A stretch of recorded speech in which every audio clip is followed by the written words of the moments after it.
Hey, what's up guys? So I'm here at the Uniden booth here at SEMA, and they've got some new stuff to share. Now they've got their windshield mounts like the R3 and the R7, as well as the R4 and the R8, but what they have brand new to share is their upcoming Uniden R9. So the Uniden R9 is Uniden's upcoming custom installed radar detector and laser jammer combo. Starting off with the radar detector portion, you can think of the radar detector as a lot like a custom installed version of the Uniden R8. It's got the same design under the hood, and it's got the LNAs like the R8 and the R4. Now, unlike the R8 though, the R9 is also going to offer Wi-Fi capabilities.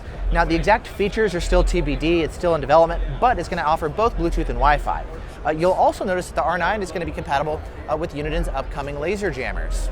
And it's going to support up to 6 heads total to give you front and rear protection. Now, this system doesn't use TX heads like the ALP heads. Internally, all the heads are designed the same, and then in the menu, you're going to go in and choose which ones are front and rear, or transmit or receive. Now, the main control box for the system, essentially the brains of the unit, you can see they've got color-coded ports here for all the different cables, and it actually looks really similar to the brains for the Escort Maxi i360. The design of the display is super similar too. You've got the main display right in the center, and then the directional arrows off to the right-hand side.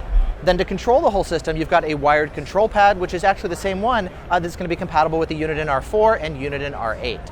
Now, we originally found out about the R9 about 2.5 years ago when Uniden sent it over for certification to the FCC. And at that time, they also sent me an R9 for beta testing. Now, the reason that it took so long between now and then to come out was specifically for the laser jammer development. They really wanted to make sure that it could jam the Dragon Eye. The original version of the laser jammers that I tested were honestly not that great, and they've actually had several hardware iterations of the laser jammers. The radar detector has also changed too. Originally it was based on the Uniden R7, but because they had so much time kind of in the development process, they then kind of updated their platforms like with the R4 and the R8 to add the LNAs. And so the radar detector platform has been completely redesigned as well.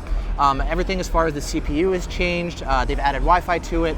Even the control module for the laser jammers, that has changed as well. And so the system that I first got 2.5 years ago is very different actually than the one that they're going to be releasing. And so the R9 is expected to launch in spring of 2023. We don't know the price yet, that's still TBD, but we do know at least that it's going to be coming out in the start of next year. That's when it's expected at least. Now, I'd also like to do a part 2 of this video. We're going to talk a little bit more about the R9, and I also want to go over some common questions that I've had and you guys have had about Uniden's lineup, so like upcoming Bluetooth updates, etc. Let's go ahead and stick around now for part 2 of this video, and we'll move on and talk about the rest of Uniden's lineup and what we can expect in the pipeline.